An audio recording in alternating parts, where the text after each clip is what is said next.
What is up, risk takers? Welcome to the Kill Pete Strategy.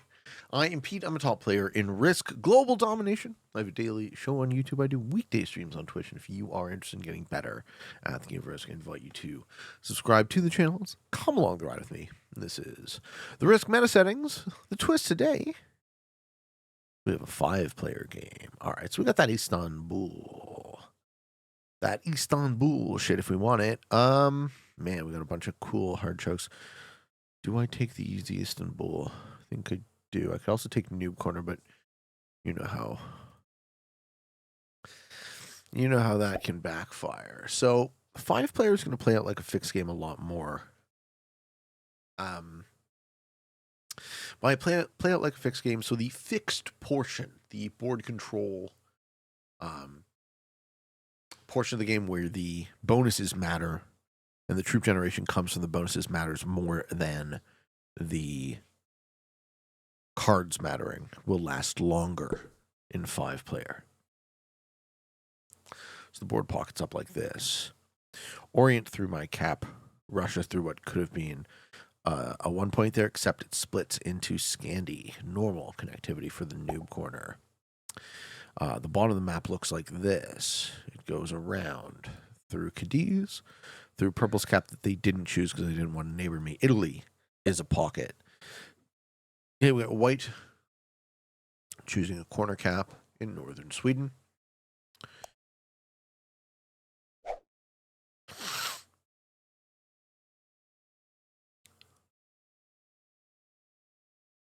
Okay. So I could have a turn 1 noob corner. Nobody takes it.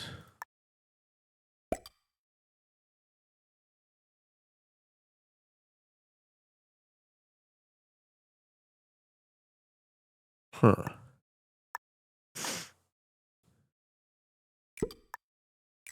I mean, putting a lot of troops into noob corner is probably not the play.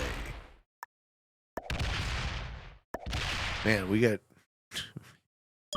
interesting dice, to say the least. What Purple does about that. If they want to break here next to my cap. So if I can hold both, I will use that troop generation to take Orient. And once I have Orient, I have it forever. I'm not expecting both of these to hold. I'm actually expecting White to break or break and take. Yellow taking Spain is interesting. That's exactly what I would have expected them to do. I wonder if they let me take Africa, or if they decide that they want it and they want to lock their cap in. This is kind of a no man's land between me and Yellow. Everyone's starting with slightly more territory. I like that I have initiative. I like initiative on these settings, generally speaking. You can get away with a lot. So Purple's going to try to take both bonuses? No. Purple's happy to chill and just take. Yeah, but they leave the 3 there. Okay. So this, to me, tells me that Purple wants to let me work on this, and they're going to work on that, and that's fine by me. Scandi for White. The split Scandi, they take the pocket. Roll off their 7 cap. We don't actually know where Red is. Is Red here? Or is Red in Russia? I mean, Red might actually be behind me, too. That's a possibility.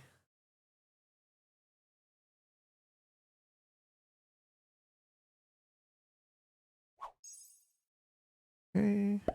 Yeah, Red is behind me. Huh. That's great. So what Red's going to do is they're going to clear out all of Orient, and they're never going to hold it. Don't cap in corners, folks. I always recommend not doing it. All right, so Red is going to be inconsequential. This tells me that they've capped here. This tells me that that's the red cap. Yeah, and they prevent themselves from getting... Okay, so probably smart to get them out of there.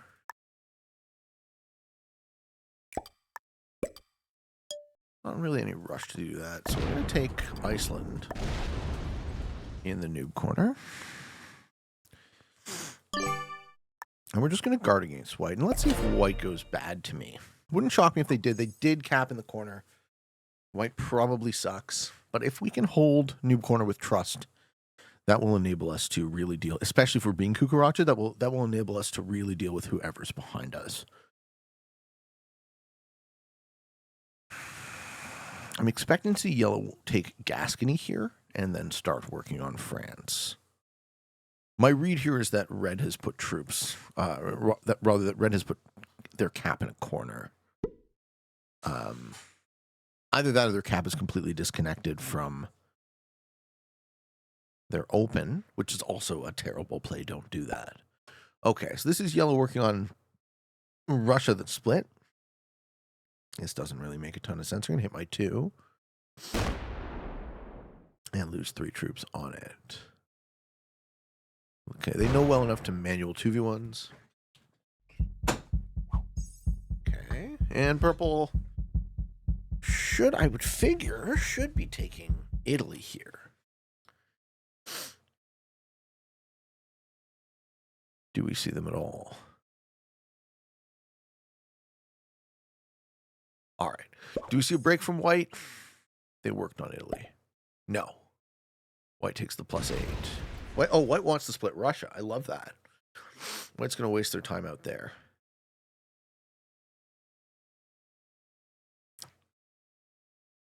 That actually works nicely for me.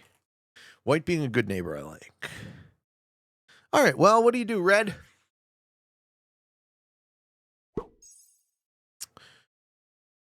Put their 9 on my cap. Can't say I love that. Breaks me. Takes France.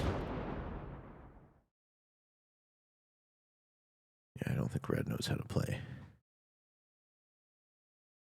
Good. Yeah. Ugh. I don't know where your cap is, red.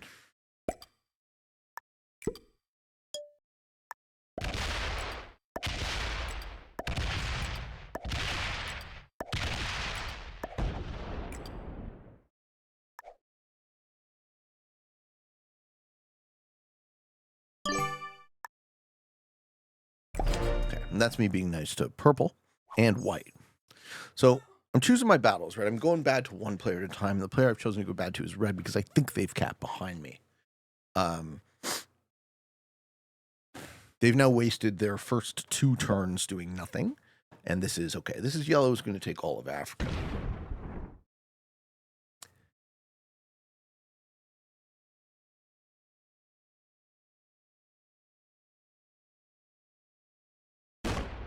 Instead of retaliating on white, who stole their Russia. So yellow's cap is locked. Yellow's cap is terrible if they were trying to defend those 2 bonuses. And 9 troops for purple. I think purple and white are good with me. Yellow being good neighbor in France and Africa. They don't actually have this yet, so we can delay another turn. We can focus all of our attention on red. Purple's thinking about breaking me. They just take Italy. And put troops on their capital. Smart. Don't think we see a break. Yeah.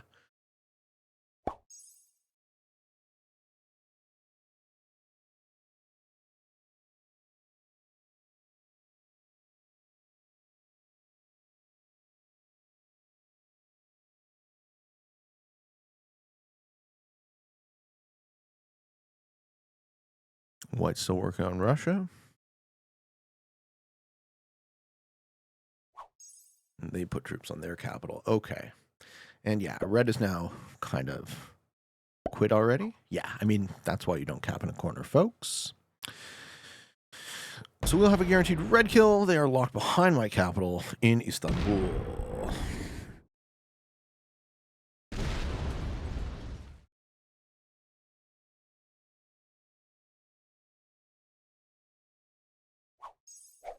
Okay.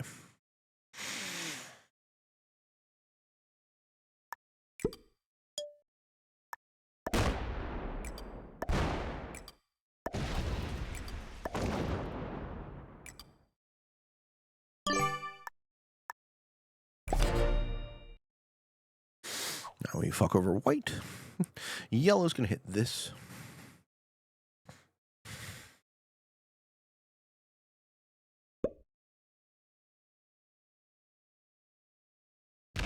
And not break me? I wouldn't do that if I were you. Okay, yellow decides to go for steal. But doesn't break France. Oh, that's so interesting. Okay, so now I can double break yellow without opening their capital.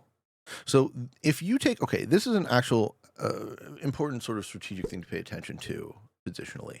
If you take both bonuses on both sides of your cap, right, your cap is now locked. I can break both of the yellow bonuses without opening their cap. So most of their troops can't retaliate on me. So yellow going bad to me in this scenario is super dumb, and they just end up getting fucked before white, who I was focusing on. But now it will switch. White's just going to take card cap stack.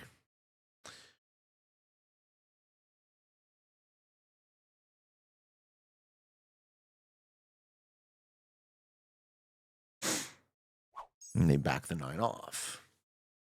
Okay. All right, red set's behind me. But they're not going to get a card. Unless that 2 rolls. Too bad. Okay, they are getting... Okay, the bot is getting some value up there. Good. Bot's going to start breaking shit. Yeah.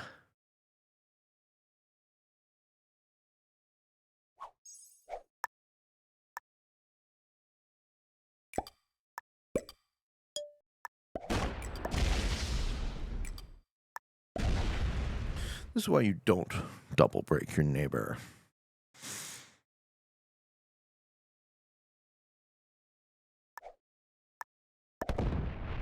That didn't work. Okay.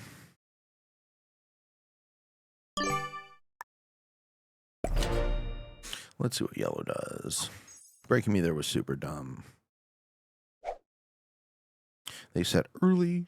I'm going to try and push through that. 4 on the bottom line. The bottom line is okay. I don't need this. I don't really care about this.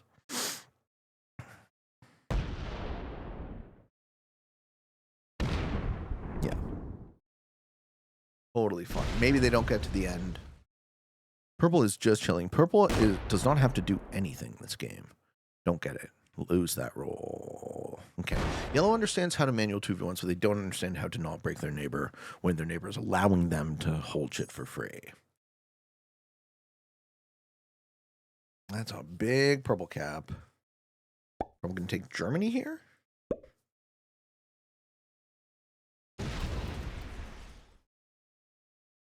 Does white also set early? I can't fight white and yellow at the same time. If I steal the white cap, though, white will quit, I think.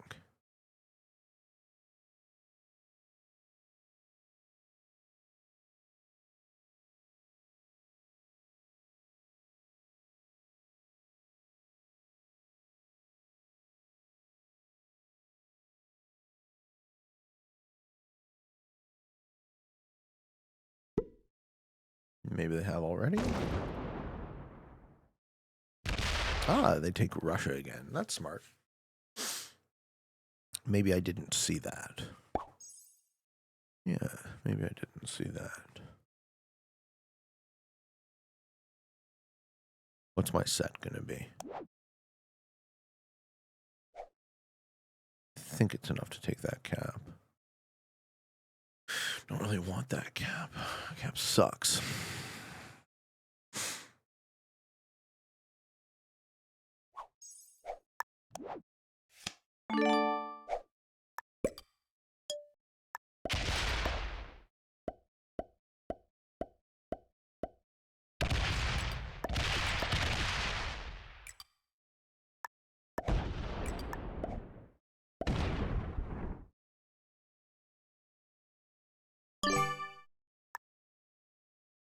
Stay nice to purple.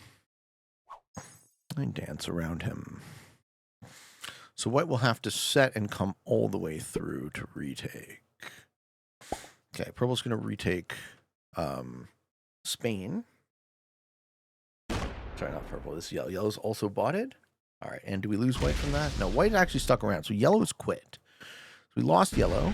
We lost red. White and purple are still here. Red is still alive.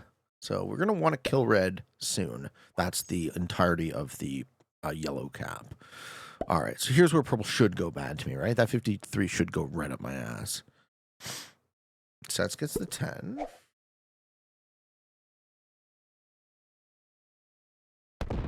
Yeah, so this is purple's sort of chance. Does purple kill white, maybe? Maybe white dies. That's good. It's early for white to die. And I have a set on 3. Lucky me. White does not die. White sets. Okay, he tried to remove red. That's what happened.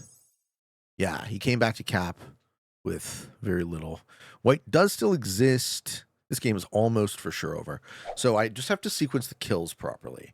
Red's not going to get another card. I can kill red. Okay, he's coming in. There we go. That's what I expected to see. And this is all of white's troops now. So we can get the white kill, I think. Does he take his cap back? White's going to get a lower placement than yellow, unfortunately. He does take his cap back, right? No, he just wants Russia. All right, I'm going to kill you then. Just make you die. 3-3, and fort's back. All right, cool. Does red get a card? Is there still a position up here?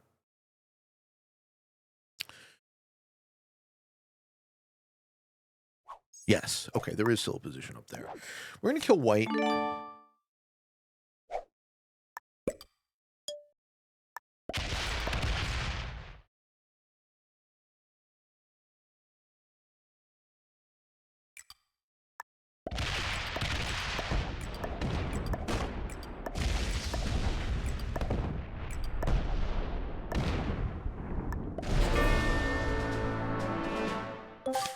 Yes.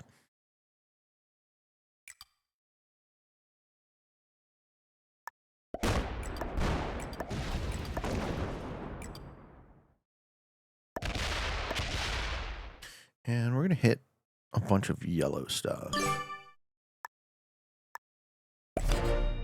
Okay, so is red in these 3 territories?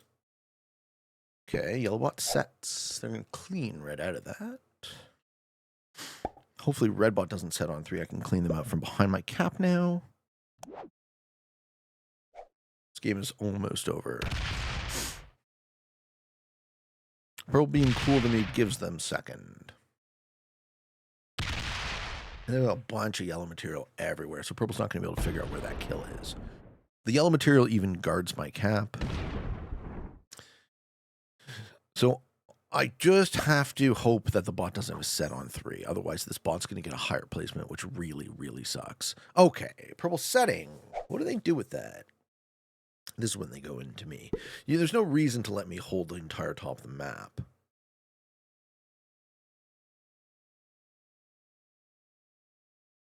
Is he behind me? Is he killing red?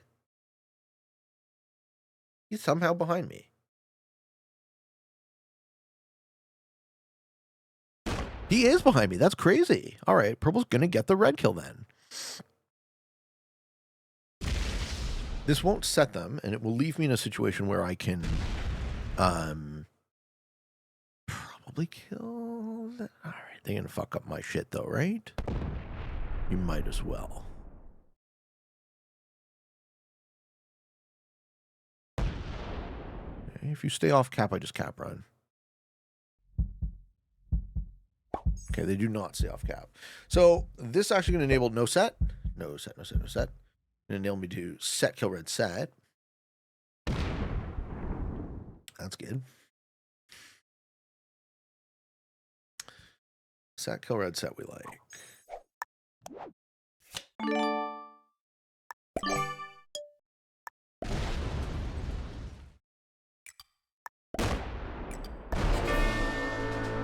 Okay, the red cap is not back there.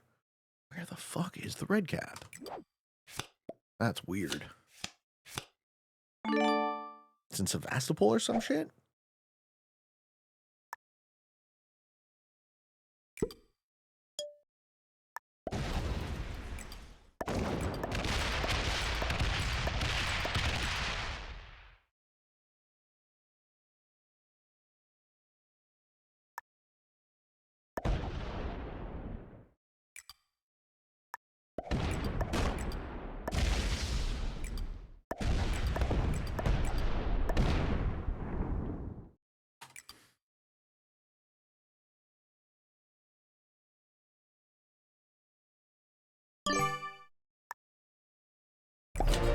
All right, let's see. Purple will try.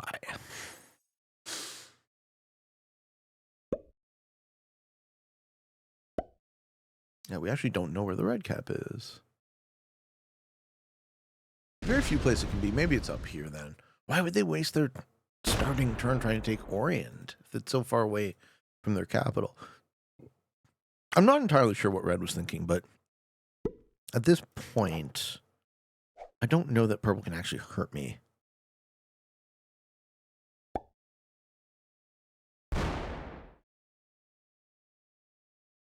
It kills yellow for a higher placement.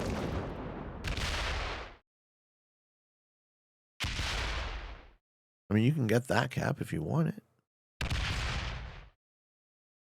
That's all your troops, though. Yeah. Okay. Good game.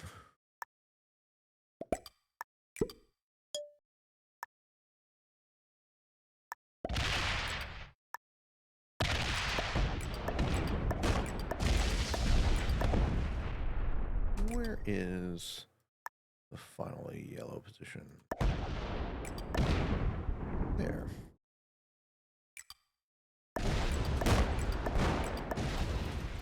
There it is. It is a Sevastopol cap.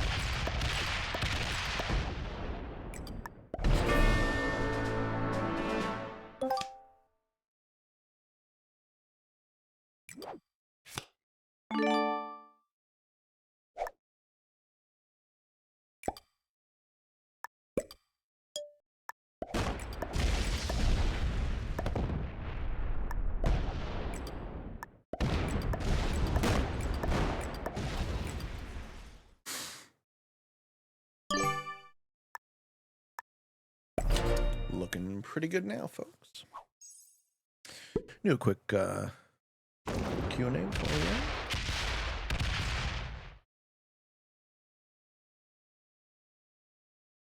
Nice try.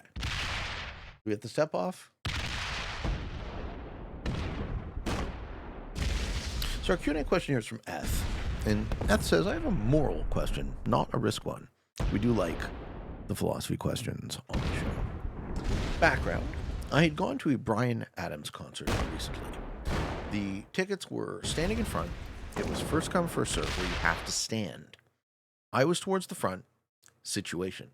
So, as we were waiting for the concert to start, there was this lady in a wheelchair trying to come in front of everyone, and everyone was standing so she could not see.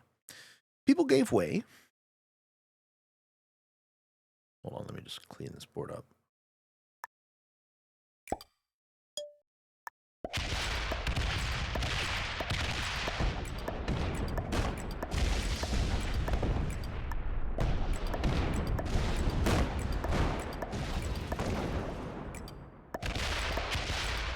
Good game, man.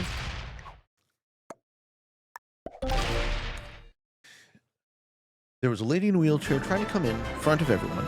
Was standing and she could not see. People gave way, except this one couple, all the way in front. They said that they'd been waiting there for an hour and don't want to move. The lady then took a picture of both of them and posted on Instagram tagging Bryan Adams. Question. What do you think is the moral thing to do for that couple? Is it first come, first serve? And they were there first. If the woman in the wheelchair wanted a front seat, should she have come earlier? Or is it a duty for them to give up their spot because she has a disability? What would you do in their position? Great. So there's a bunch of questions here. The first question is, what do I think the moral thing to do for that couple is? I think the pragmatic moral thing to do is to let the woman in front of them, in the sense that they can still see, right? If they're holding on to some principle of fairness, fair enough, I agree, right? So on a principled moral level, you could make an argument that says the couple was there first, and it would actually be unfairly othering to the disabled woman to treat her differently in any regard, right? In terms of ethical fairness, all people, right, should, the argument so goes, carry an equal moral weight. Now, there are extenuating circumstances, and in this case, the extenuating circumstance is the issue of a disability, which I think occupies two different and often conflated moral levels, right?